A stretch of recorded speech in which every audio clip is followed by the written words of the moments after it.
Good afternoon, everyone, and I'd like to thank everybody for joining us today. We're about to get started here after some quick introductions. My name is Aaron Cato, and I'm the Integrated Pest Management Specialist for fruits and vegetables here at the University of Arkansas System Division of Agriculture, and we also have with us Dr. Amanda McWhirt. Hey everybody, glad you all can make it today. Just want to remind everyone to enter your question into the Q&A, and we will answer as many questions as we can at the end. Today you're going to get to see a lot of the research that we're doing here in the state. So realize that because we are recording this in the field, there is going to be a lot of wind and noise in the microphones. Around the Arkansas River Valley is a very unforgiving place for microphones, so bear with us a little bit. If you're having any other trouble hearing the audio, try turning up your volume. And I believe that's all we have to start, so let's get started. So Aaron, you want to talk a little bit about some of the things that we're going to see out in the field today? We're going to see a lot of strawberry plants whipping in the wind, but also take a look at, on my end, some diseases that we're starting to see. We haven't seen much insect problems in Keebler, Arkansas, which is near Fort Smith, which is where a lot of our research is located. But definitely a lot of anthracnose. I think that's one of the main problems, and a little bit of gray mold that we're starting to see. And so I'm going to try to take a step through, the different types of fungicides and why we use them, and a couple of the trials. But that's about what I've got planned. Yeah, and then on my end, I want to introduce you to a variety trial that we have going on. And Aaron, of course, has been helping with that. And so he's going to explain the pest management schedule that we have used. And it looks like we're ready to go again. So we'll try this one more time.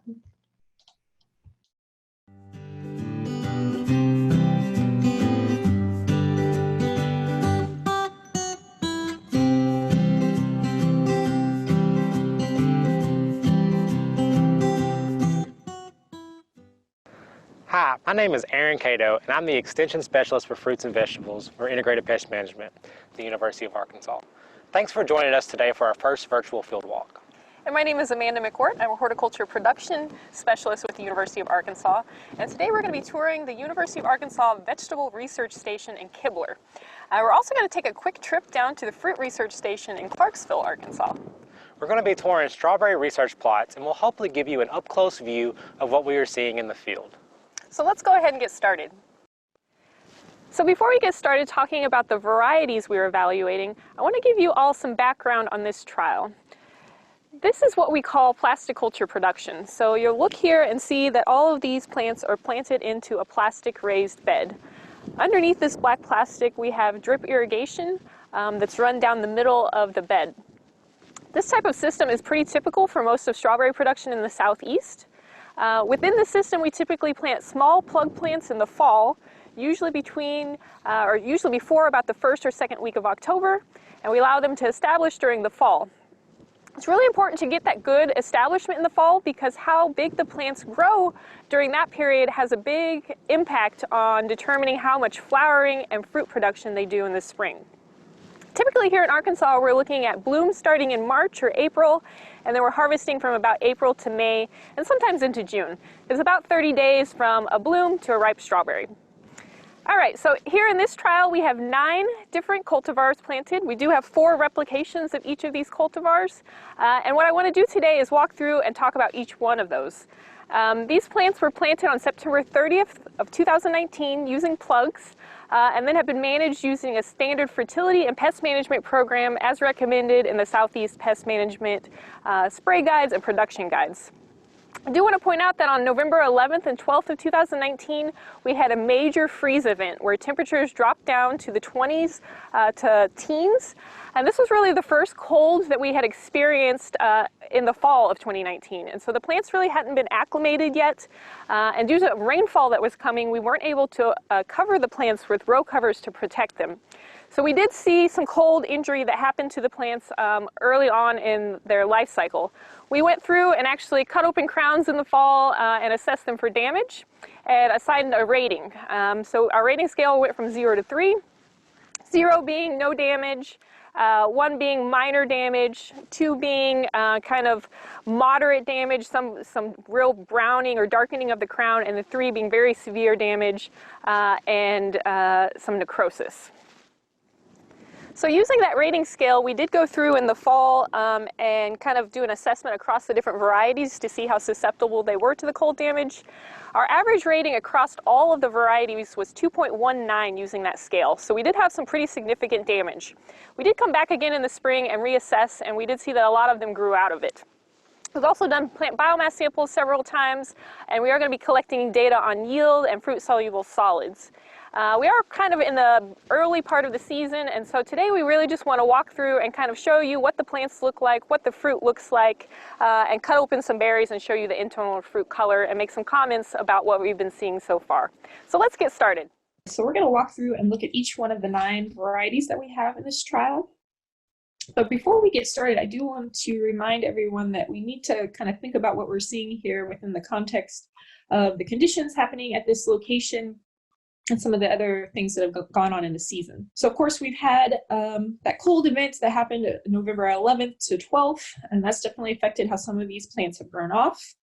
We've also had a very wet season, so above average rainfall from the fall of 2019 continuing on into 2020. We've also had some hail damage recently, and we are seeing that on the leaves and the berries. So if we look down through some of these plants, we see some tears in the leaves, and then we see some marks on the fruit where the berries have been damaged by hail. And I also want to point out that this location is pretty windy as we look across this, and you can probably hear it in some of our microphones that there's a lot of wind here. And so that's definitely affecting the plants to some degree, and plants may be a little bit more dried out and stressed.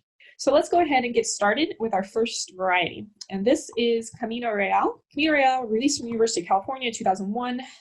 Pretty widely planted in Arkansas because of good shelf life and yields. Last fall, when we were looking at runner production, pretty similar runner production to Chandler at about 1.5 runners per plant. And if we dig down and start looking at some of the fruit, pretty good uniform berry shape, some nice sized berries in here for sure, and a lot of green small fruit that are coming along.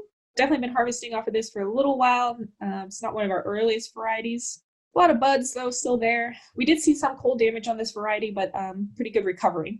When we look into the fruit color, pretty good coloring into the edges of the fruit, kind of a hollow center. Overall, I would say this variety maybe didn't have quite the plant biomass that we would like to see, but there are still some blooms in there that are coming along. We'll continue to evaluate Camino Real as we move forward. Our next variety is one that probably everyone is familiar with, and this is Chandler. This is kind of the standard variety that gets planted a lot in Arkansas and throughout the Southeast. It's released back in 1983 from the University of California. For a southern grown variety, it's thought to be quite cold hardy, and we did observe that. And so it had the lowest average cold damage ratings in the fall after the November 11th freeze. Again, our scale was from 0 to 3 for cold damage, with 0 being no damage and 3 being severe damage and some necrosis or some death of the crown. Chandler had an average rating of 1.5 in the fall when we were doing those assessments, and so that would be slightly above minor cold damage. When we biomassed in the late fall, these plants averaged about 1.75 crowns per plant, so definitely below ideal. And I think a lot of that is going back to that cold event in November, sending plants into an early dormancy. Let's dig down and start looking at some of the fruit set here. We still see a lot of blooms and buds in here. Starting to see some ripening fruit, as we move through here. Fruit size is maybe, there's some medium-sized berries in there, but maybe not the fruit set and size that we would like to see. Possibly some pollination issues there as well. If we look into the fruit internal coloring, this is a smaller berry for Chandler, but good, nice red color through to the center. Okay, our next variety is Albion, and this is the only day neutral that we were able to include in the trial this year. Released in 2006 from the University of California, known for being having good yields and some large attractive berries. If temperatures are mild into May and June, it can continue to produce. There's some thinking that, of course, with the day neutral types that you need to feed a little bit higher rate of nitrogen, and of course, it can have, this variety in particular can have problems with two-spotted spider mites, which is not untypical for a lot of the day neutral types. One thing that I do want to mention about what we've seen with Albion this year is that it had pretty high ratings of cold damage. The average was 2.5 in the fall. So this was moderate to severe. And we did observe that some of this damage was still present in the spring. And so we didn't see really good recovery on this variety. let's move through and kind of look at some of the fruit set. The plants are definitely smaller than what we would like to see. See some nice size fruit starting to color up. Some nice fruit over here for sure. Some smaller green berries that'll be coming along soon. All right, let's move along to our next variety, which is Liz, and this is a newer release, released in 2019 from North Carolina State University and Gina Fernandez's program. It's a mid to late season and kind of seen as a replacement for Rosa. It's said to be high yielding. One thing of note that we observed about Liz was that it had very low fall runner production, much less than Chandler, and that when we biomassed in the late fall and early winter, Liz was a close second behind Rocco with having the highest average crown weights. And it was not quite that double that of Chandler. And if we look through here, you can kind of observe that the plants are pretty big and vigorous, a lot of good leaf biomass in there. If we move in and start looking at the flowers and fruit, again, remember this is a later variety, so we expect to see kind of a crop that's not quite as progressed as some of these other ones. But we see a lot of small green fruit in there, a lot of fruit coming. And so it does seem like it has a pretty heavy fruit set, which is exciting to see. Some early ripening berries that maybe just have another day or two to go, and a few blooms that we still see in here as well. So we're really excited to see kind of how Liz performs for us this year. And we'll continue to evaluate it through the season. Next up is another North Carolina State University release, released in 2019 also through Gina Fernandez's program. This is an early variety, kind of seen as a replacement for Sweet Charlie. It's described as having good flavor and medium large berries. We again observed very low runner production on Rocco compared to other varieties, an average of 0.125 runners per plant. So basically very few runners, about 1 runner per 10 plants, compared to about 1.83 runners per plant on Chandler. Again, when we biomass sampled in the late fall and early winter, Rocco had the biggest crown weight averages and about double that of Chandler. It averaged about 3.75 crowns per plant.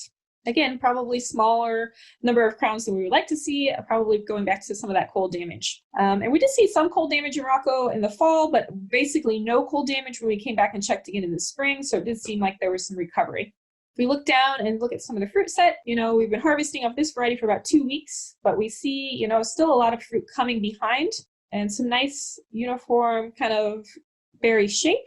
I would say plants are maybe a little bit smaller than the Liz plants, but still a really nice showing of fruit and plant size. If we look at fruit, the fruit is kind of that nice conical shape and really dark red coloring through to the center, no hollow on this berry. Our next variety is from Terrace. This was released from the University of California in 2014. In previous trials, it had performed really well in Arkansas. It had slightly lower runner production than Chandler, about 1.28 per plant. But one thing that you can kind of see when you look here at the plants is that we had really high ratings of cold damage. And so the plants are not quite as vigorous as we would like to see. It had average cold damage ratings of 2.5, so again, moderate to severe. And when we did not see recovery in the crowns when we checked them in the spring. So when we came back and cut open crowns again, average ratings was still 3, which to me means that, these crowns had some damage in the fall and those crowns did not really recover and that damage internally started to decay. But, for the size of the plants that we see here, if we actually move in and start looking at the fruit, the size of the fruit is really nice, really big fruit size, pretty berries, still a few small green fruit coming along, not seeing a lot of flowers and buds on this. So we'll see how the numbers play out on this over time. One thing of note when we cut open the fruit is white in the center, and there is some hollowing in the center of the fruit on this berry. Next variety is Ruby June, released in 2014 from Lassen Canyon.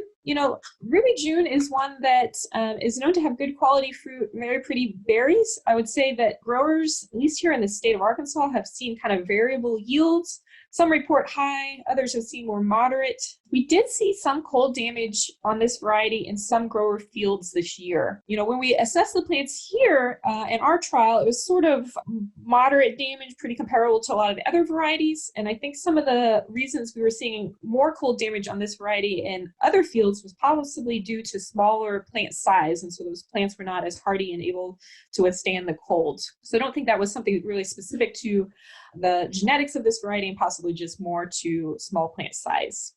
And when we went through here, decent sized plants, not a ton of leaf biomass, but if we start looking at the fruit, some nice uniform kind of medium sized berries, a few buds and blooms still coming along, giant fruits, especially when you go back and think about the size of the fruit from Terrace. But down here on this plant, really nice showing of fruit set.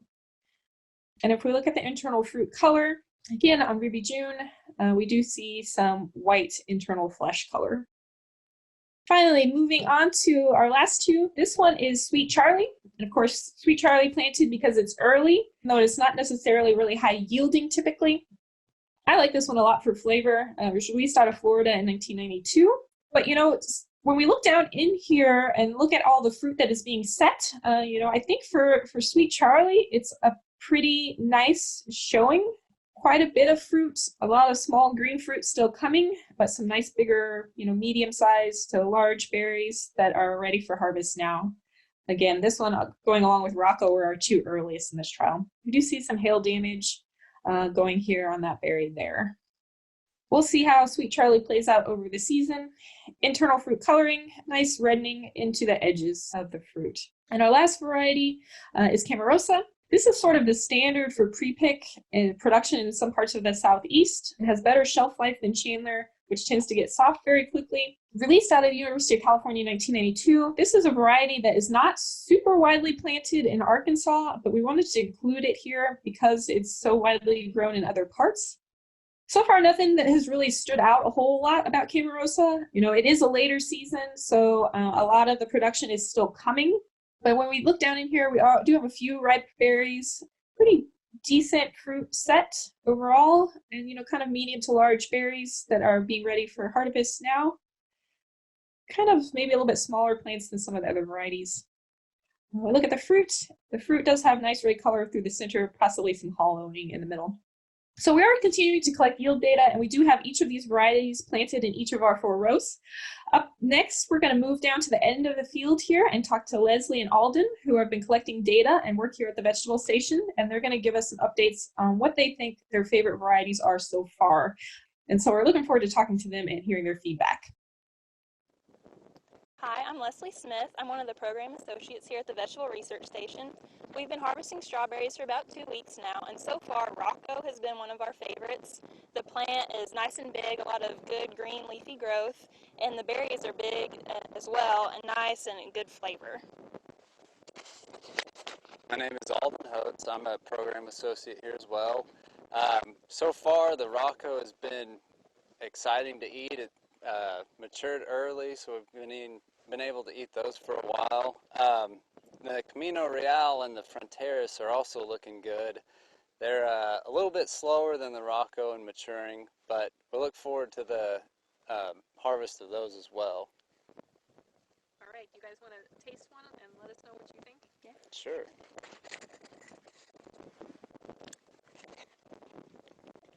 Pretty good. Yeah, very good. Sweet.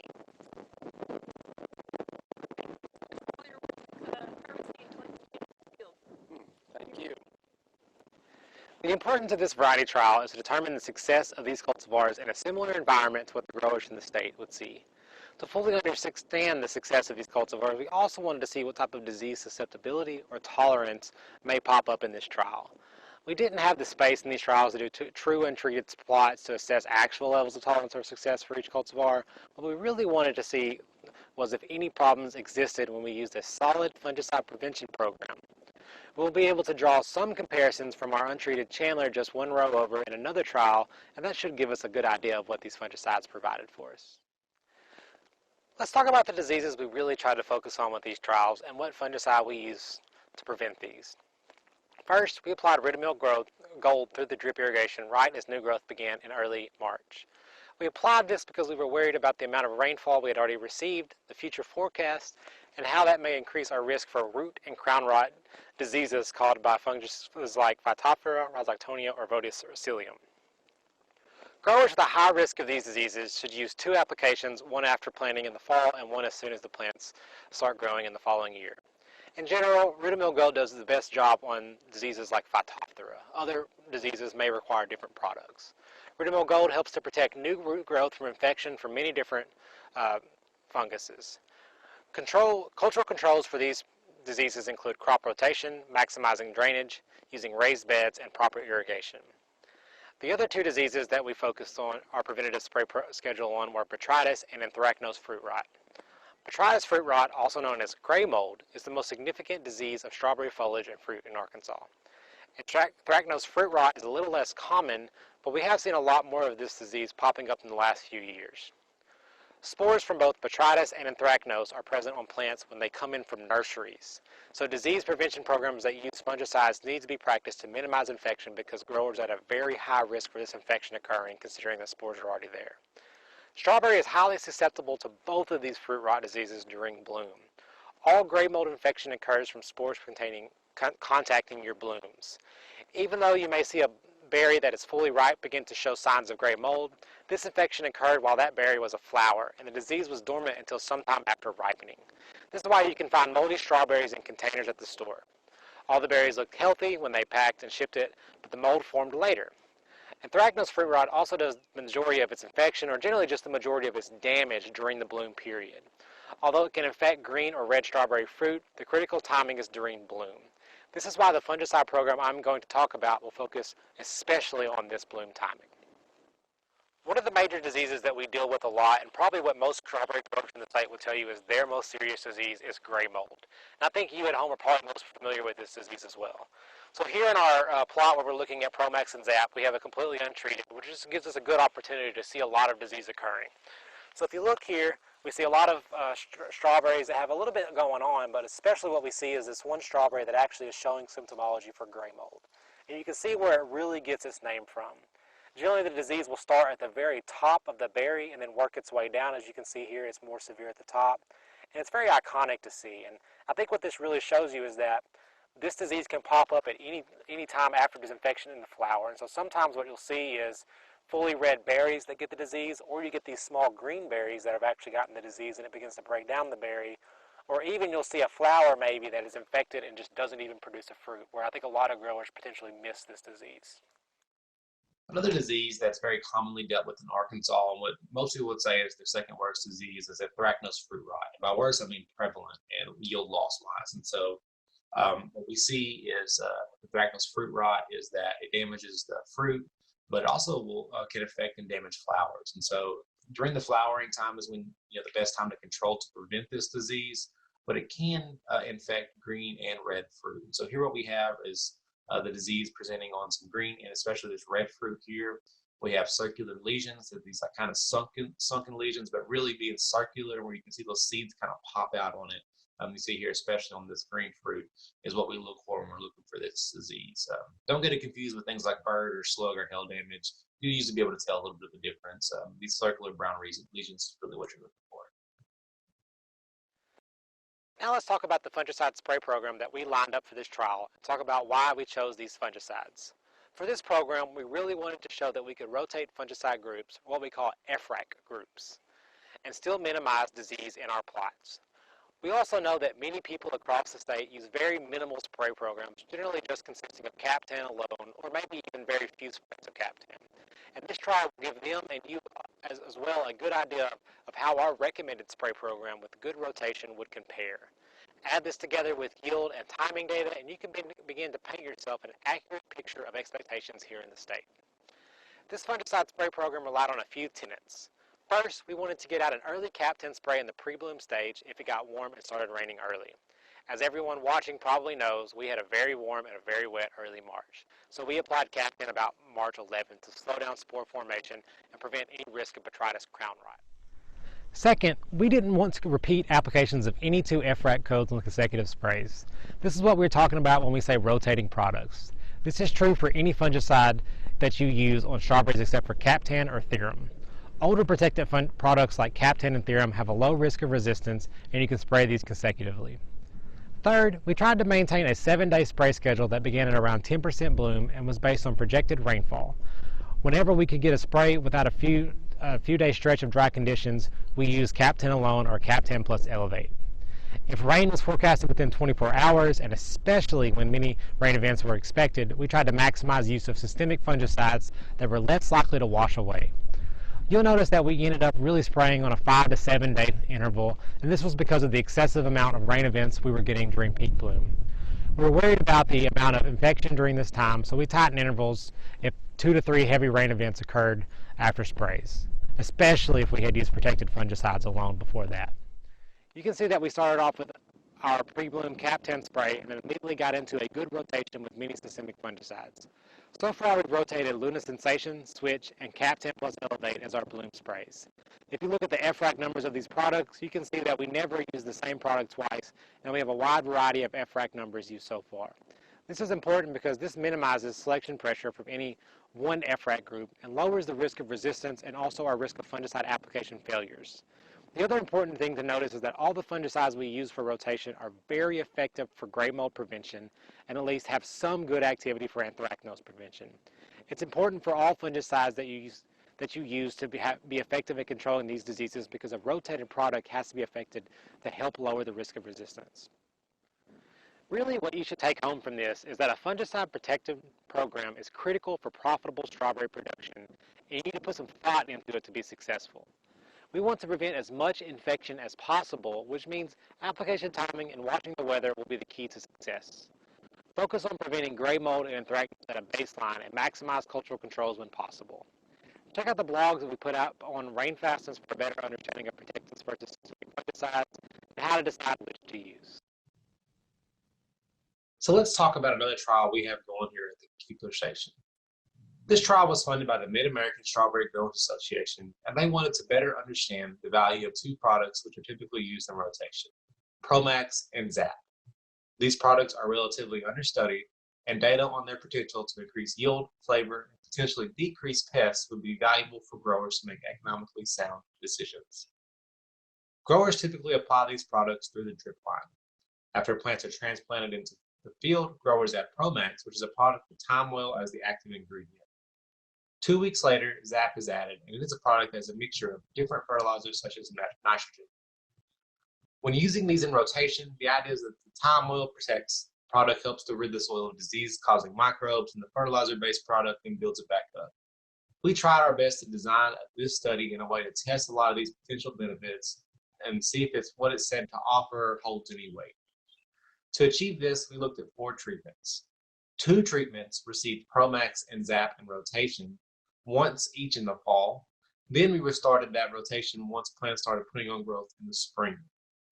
One of these 2 will get preventative fungicide sprays and the other will not. The next 2 treatments received no Promax and Zap, and only one of these gets fungicides.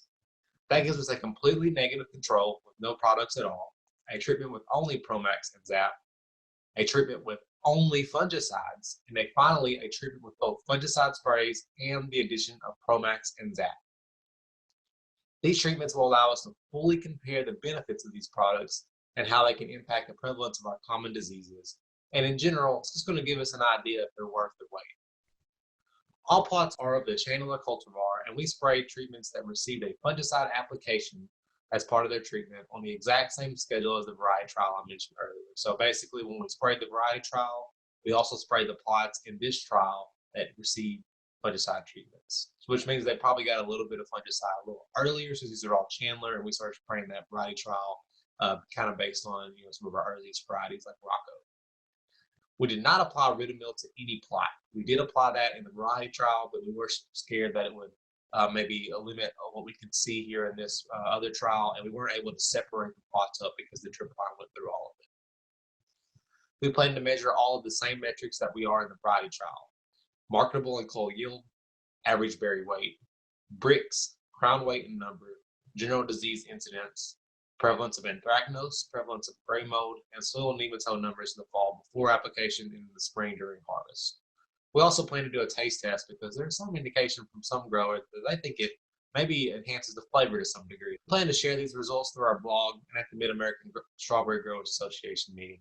We hope that we can get multiple years of data with this project. We'd like to thank the Strawberry Growers Association for funding this project and in general just for their interest in wanting to know a little bit more about products they can't find good unbiased research on. So we really thank them for reaching out to us and asking us, put a little scrutiny to these products to see if they're worth the money they're spending on. All right. Next, we're going to go look at a strawberry planting date and fall row cover research trial we have going on in Clarksville, Arkansas. This trial is in its second year, and we are evaluating how planting date and the use of row covers applied at two different timings in the fall impact crop establishment, crown growth, and yields. Planting on time in the fall is well understood to be critical to allowing enough time for crown development on short day strawberries prior to them going into dormancy. This research is meant to help growers determine if applying row covers in the fall can help advance crop establishment and crown formation on late planted crops. Row covers may be applied to moderate cool nighttime temperatures and advance crop development. However, how planting date and the timing of row cover application in the fall interact to impact crown development and spring yields is not well understood. So to study this further, we implemented a trial in the fall of 2018. Chandler plug plants were planted on two dates, one being the on time on October 5th and the late being on October 10th, about a week later. Subsequently, in both timings, we applied row covers, the first being when the daily high temperatures averaged 65 degrees Fahrenheit, and the second once daily high temperatures averaged 60 degrees Fahrenheit. We then left some plants completely uncovered. In 2018, the early set of row covers were applied in the third week of October, and once daily high temps reached about 65. And the late row covers were applied the first week of November, once daily high temperatures reached 60. In 2019, last fall, the timings were pretty similar. The row cover weight that we're using is 1 ounce, and we did remove all row cover treatments in early December. The trial you will see today is all planted in Chandler. I want to point out that our preliminary results from 2019 season found that the fall applied row covers can advance crown development and increase yields on late plantings. However, plantings where row covers were applied still don't yield as well as on-time plantings. And this makes sense because we can't make up for the lost daylight on late plantings, but row covers can help plants stay slightly warmer and growing for a longer period of time as nights cool in the fall. The on-time plantings all yielded similarly regardless of row cover use, and so a row cover didn't really seem to advance crop establishment any further if plants were already planted on time. These results are indicative of the last seasons we've had in 2018-2019, where a major cold spell in about the 2 to 3 weeks after planting definitely impacted crop establishment in the fall. So how are we looking here at our second year of replicating this trial? Well, you remember we've talked a lot about this freeze that happened on Veterans Day, November 11th to 12th here in Arkansas, where we had major drops in temperature from 60s to 70s to the mid-20s across the state. And this was about 4 to 6 weeks after most people had planted, and it sent a lot of our strawberry crops into kind of an early dormancy. So how are our different planting date and row cover treatments looking this year after that major cold event? Well, let's take a trip down I-40 and you're to Clarksville, Arkansas, and you're going to see two different videos of kind of how those plants are looking. One from about 2 to 3 weeks ago when we were biomass sampling, and another from about a week ago when we went through and started counting blooms and buds. So let's get started down in Clarksville, Arkansas. All right, everybody, this is Dr. Amanda McWhirt. I'm a horticulture specialist with the University of Arkansas. Today we're out here in Clarksville, Arkansas at our fruit research station looking at our strawberry trial where we had 2 different planting dates and then we applied row covers to these plants at 2 different timings. And we also had a control group that never got a row cover at all in the fall. Just from looking across these plots, you can see some pretty big differences in plant size, and that's kind of what we're trying to assess through our biomass sampling today. I'm going to walk over here to one of those first rows and kind of walk you through what we're seeing in the plants plot by plot. So here in this first row, this first plot of plants was planted in what we considered our on-time planting date. So this was before October 5th. This plot also got a row cover applied to it sometime in early November when the daily average high temperatures reached 65. You know, plants look pretty good, maybe a little bit smaller than what we would like to see this time of year. If we look at the data from where we're pulling our biomass, we did count crown number. On this plot, we see that we have 7 crowns per plant on the plant sample that we pulled. This next plot next to it was actually planted about a week later. So I'm going to come over here and see if you can see kind of the general smaller size of these plants that are right next to it. Just that 1 week time difference in planting date. These guys still did get a row cover at that 65-degree date, so sometime in early November. If we look at what we see in terms of crown number, we only had 1 crown per plant on the plant that we pulled on this one. So we'll be seeing how that plays out across the field, but definitely a visual difference, I think, in terms of how big the plants are just by delaying planting date that 1 week. This next plot was also planted on time, but got a row cover a little bit later than that first 2 plots. So these row covers were applied when the daily high temperature in the fall reached 60.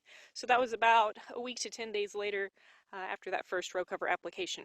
This plot was planted on time, and its sister plot next to it here was planted on that later planting date about a week later. Again, you can see a pretty big size difference between these 2 plots. That later planting date did still get that later row cover application. If we look at our data, this planting planted on time but had a little bit later row cover application, 5 crowns found in that plant that was pulled.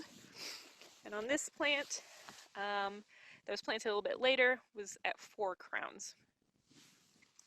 Our final plot back here is our plot that was planted on time but never got a row cover in the fall. And this guy back here was planted late and got no row cover at all in the fall. So you can see a pretty drastic difference as we move through these different plants. This guy that was planted on time but got no row cover had 3 crowns. And this plant or plot back here that was planted a week late and didn't get any row cover at all had 2 crowns. Now, I do want to point out that we have 4 replications of this, so we're going to do the averages and the statistics across all. But of course, as you look down this row, I think you can see a pretty clear kind of hop-skip effect where our plants that got planted a week late are smaller than the ones that got planted on time. It does kind of look like adding that row cover earlier in the fall on those plots that are further down, so these plots and further back, did help with some plant size, considering that this plot that got planted the latest and got no row cover does appear to be the smallest for sure. Of course, you know, the fall is going to be very important to crown development, and so I think this is good information for us to have here in Arkansas about the importance of planting on time. Hey everybody, we're out here again at the Fruit Research Station looking at our strawberry planting date and fall row cover application trial. I just want to show you kind of what we're working on today. We are going through and counting how many buds, blooms, and green berries there are on about 5 plants in each plot. And we're seeing some pretty striking differences between our early and our late planting date. So for an example here, this is one of our late planting date plots. Plants look pretty good. When we start to zoom in and look and do our bloom and berry counts, you know, we're seeing a couple green fruit in there, some buds still about to open, a few blooms. Where by contrast, if we go to one of our plots that is an on-time planting and kind of look down in the canopy to see what we see quite a bit more green fruit, blooms, and buds. All right, well, I hope you enjoyed that trip to Clarksville. As you can see, we're still seeing a really strong effect of planting date. And so kind of our take-home message is that we still want to try and plant on time, but if a situation occurs where we're not able to and we're delayed, a 1-ounce row cover applied a few weeks after planting in early October can help advance crop establishment and hopefully contribute to increased crown development in the fall. We are still continuing to collect yield data on this trial, and we're hopeful to have those results compiled later this summer to give you a better understanding before we move into the fall planting season for the 2021 strawberry season. Thanks so much for watching.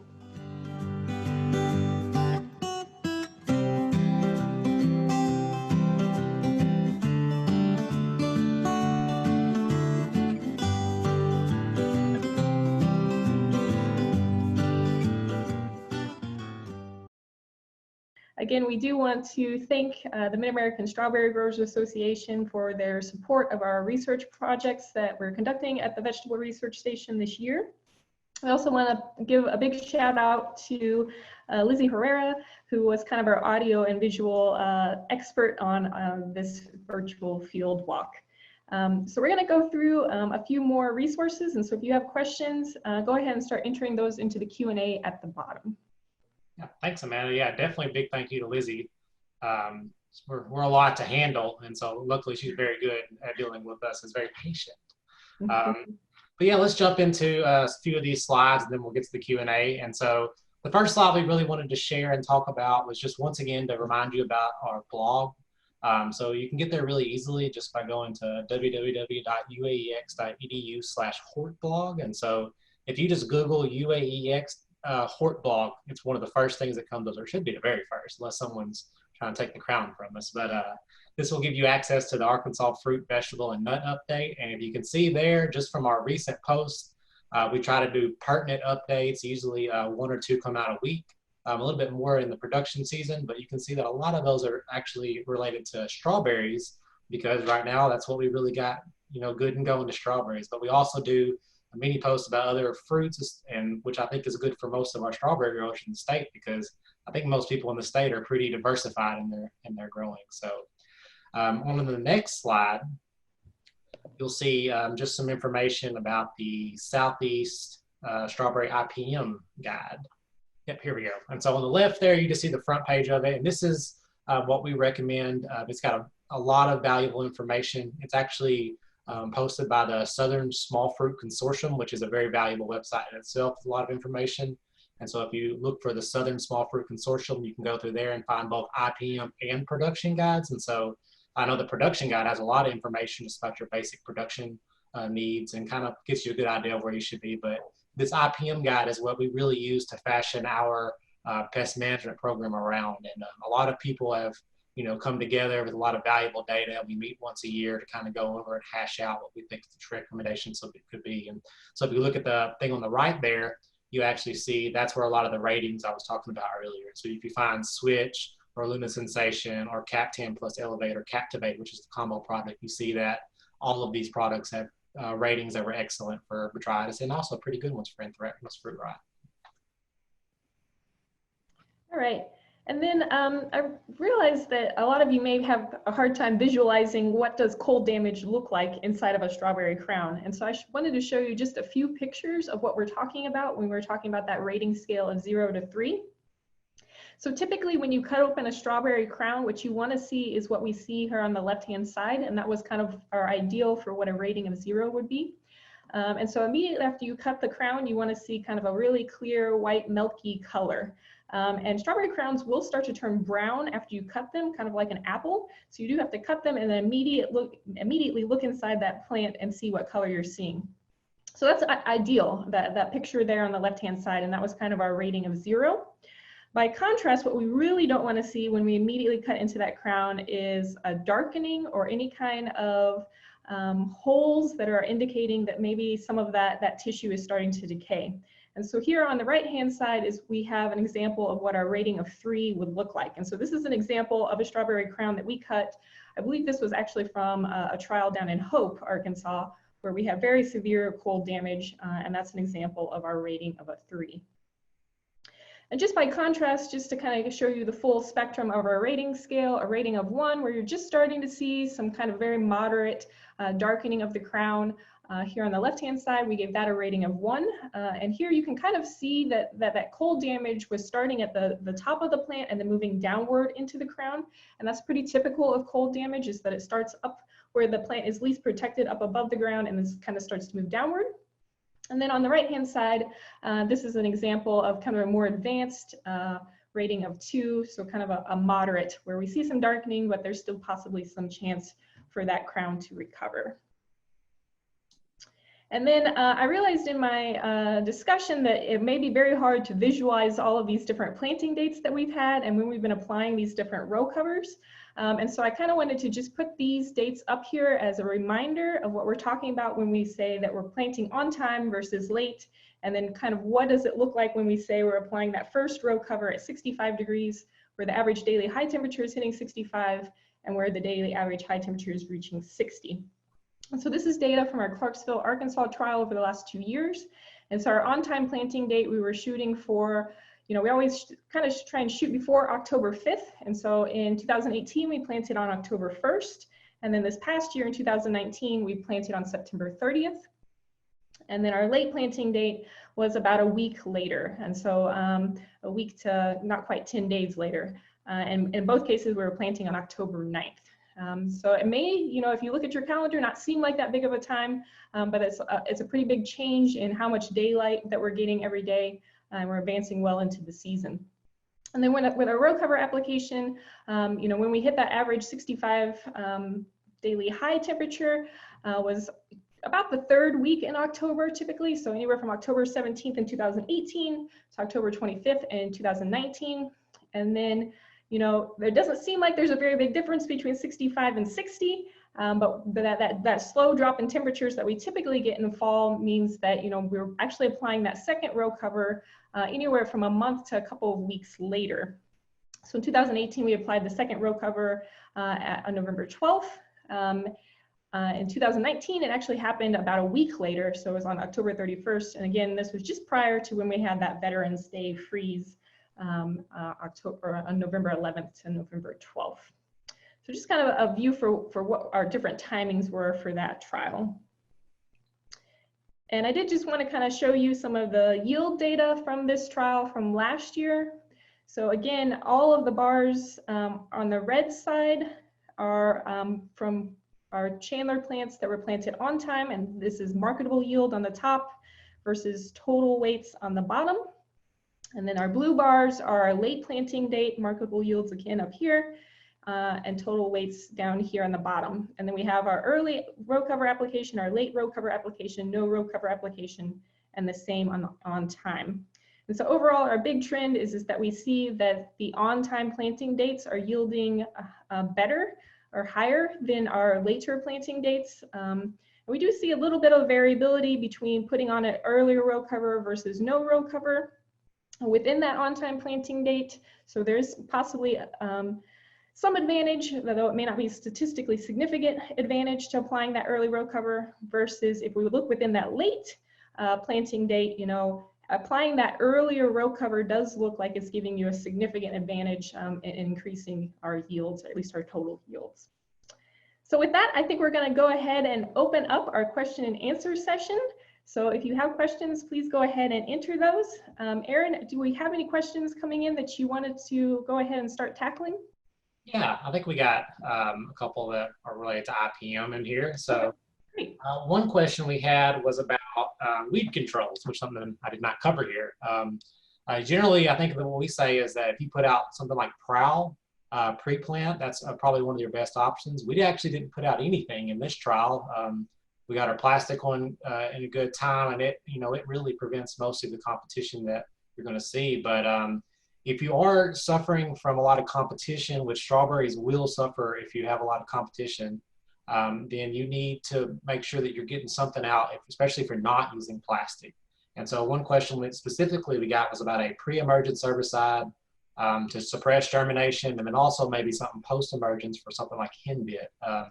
Pre-emergence, things like Prowl or Spartan are very good options. There's a lot of other options too that you can find in that IPM guide that I showed. But once you get post-emergence, so when I say pre-emergence, it's it's kind of a weed term, and our strawberry plants aren't emerging here, but in general what it means is before you put the plugs in. So lay plow, if you're able to form a bed and then lay plastic over it, which I know not everybody can do that way, but post-emergence, really the only option that we have that works, especially for some of these annual things that aren't grasses, is Stinger. And the issue with Stinger is that you have to make sure that's still labeled in the state. And so as of, I believe, February, it wasn't, but it's something they have to renew every year. And so I think they may have renewed it, but please email me or call me if you have any more questions about that. But if you're talking about grasses and things like clethodim or post, we have a lot of options for annual grasses. And I think we can answer one more question, and then we'll go to some of these production questions we have. And so I got a question about the number of fungicide sprays that you could expect to make. And so, you know, in our trial, we're looking at a range of varieties. And so we had Rocco that was just screaming out of the gate. And so if you see behind me, this is Rocco, and it was just out very early. And so we started spraying a lot early. And if anybody remembers from about middle to late March, what we had was significant rainfall events every other day, basically. And so we were out on a 4 to 7 day interval, basically, trying to prevent too much disease from occurring in our plots. And so, you know, I think on a typical year, if you stuck to a 7-day schedule, you should expect to be making somewhere about 5 to 6 applications.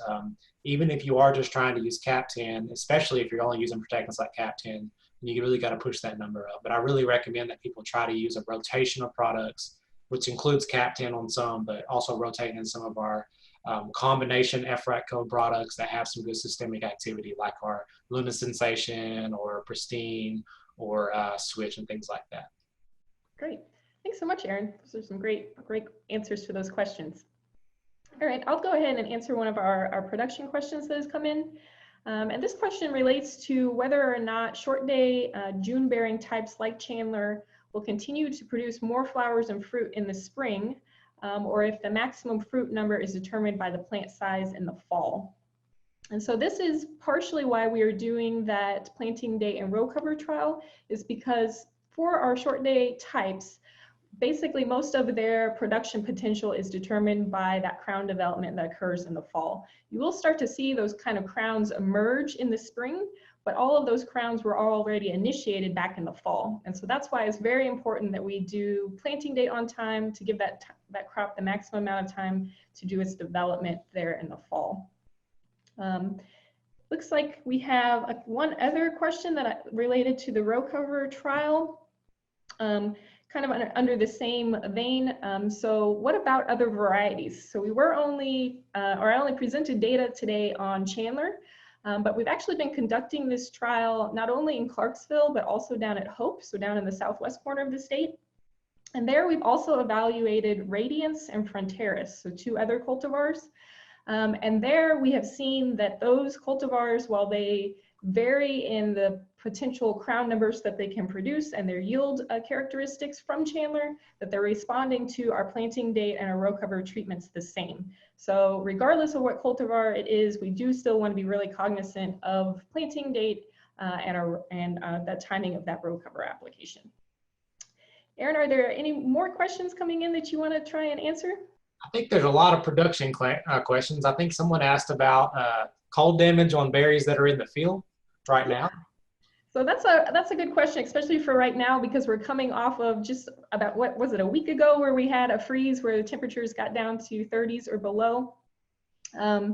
So we were lucky in that we were able to cover our plants with row covers. And so we didn't really see a lot of cold damage at the vegetable station, so we weren't able to show you that. But typically the phenological stage of the strawberry crop that's going to be most susceptible to damage is the open blooms, or those popcorn blooms, where you see the petals but you don't quite see the yellow center. And what you're going to see cold damage appear like is where that yellow center starts to turn black. And you know, sometimes you'll see that black center appear within, you know, several hours. Sometimes it'll take a day or two. But that black center is an indication that the flower was killed and that you won't get a berry off of that bloom. And so that's something to keep an eye out for, because I know with the weather system that was moving through, there was a lot of wind and a lot of rain, and so some people were not able to cover their plants. A great question. Yeah. And so I think in relating to that, someone asked, what's, you know, your best way for them to, if they think they had a cold event, to go out and pretty quickly check if they had cold damage? Just cutting open the blooms, is that what you would recommend? Or yeah, so if you had buds that hadn't opened yet, you know, they're going to be cold hardy down to cooler temperature. So blooms are typically damaged when the temperature gets to about 34 to 32 or so. Of course, that varies depending on how much wind we're having, what kind of freeze it is, what the variety is. But closed buds, before you start to see the petals, are usually going to be damaged once the temperature gets down to about 28 or so. And so those it's harder to see because you can't actually see the center of the buds. So if you actually take the buds and slice them in half, what you're looking for is everything to be nice and green. And if you actually see any darkening or blackening of the center of that bud, that's also going to indicate that there was cold damage and that that bud was killed and you won't get a strawberry. Great question. I think there's one more production question last, then maybe one more IPM question, but is it possible to get too much plant or daughter growth and possible winter injury if the row covers are applied too early? So that's a really good question. And this is something that, as we start to advance this research, we're going to have to look into further. For different varieties, there's kind of standard recommendations for how many crowns you would like to see per plant. So for something like Chandler, typically we want 5 to 7 crowns around there to get good yield per plant and good berry size. Once the number of crowns starts to go much above that, the effect is usually that the berry size is going to decrease. And that's usually not desirable because the consumer doesn't want a bunch of tiny little strawberries. So we do have to be careful about not planting too early and not applying a row cover too early, because then we could, in theory, get way too much crown growth in the fall that would drop our berry size in the spring. And another thing that I should point out about how we're doing this row cover trial is we apply the row cover for a short period of time. So about 4 to 6 weeks, just long enough for that plant to kind of have a moderated temperature and continue to do some growth in the fall. But then we take the row cover off at the beginning of December and allow the plant to completely go dormant so that the plant isn't still actively growing when really cool temperatures come in January. And so that's one way that we're trying to moderate any potential damage and make sure that we're not creating too hospitable of an environment for spider mites or aphids or anything like that to live under that row cover. Great answer. Yeah, so we did get another IPM question come in, so I'll try and answer that one. So this one is about Botrytis and Anthracnose. And I know I mentioned in the beginning that these spores come in on transplants. And so the issue is that, you're buying either tips or plugs from a nursery, and they have to fight these diseases as well because, these are diseases that, they're very highly, they're very effective at actually causing and infecting strawberry plants. And so it's hard to fight them in any sense, even if, we've seen anthracnose after 6 sprays already in, in less than 6 weeks. But so the idea is that when you buy your plants, they have some level of spores there. And it's not, so the question also asked about, some of the diseases that kind of blow in like rust. And the reason why those diseases blow in is because they don't overwinter on anything in our area, right? Soybeans are pulled out of the fields. That's why you don't have them come back. They need living tissue. Well, Botrytis and Anthracnose, they actually overwinter in your field, but most of the spores are just coming from the transplant or on the transplants that you get. And so you can do your best to try to slow it down. But what we found is that, it's not very necessary to do fungicides in the fall. But really, once it starts you get new growth and warm up, that's when you start trying to prevent infection by these spores. So you're always going to have to deal with these diseases. It's really just the degree, whether or not you have resistance and that kind of thing, that really is where you can start putting some know-how and some thought into getting better control of it. Great. All right, well, that brings us to the top of the hour at 3 o'clock. So we are going to go ahead and conclude our webinar. We're sorry if we weren't able to get to answering your questions. I do want to direct you, you will have a poll that we would appreciate your feedback on as we kind of think about using these virtual field tours into the future. So please provide feedback there. And we will be posting the recording of this webinar to our YouTube page within the next couple of days. So thank you so much for joining, and we look forward to seeing you again in person in the future. Thank you, guys.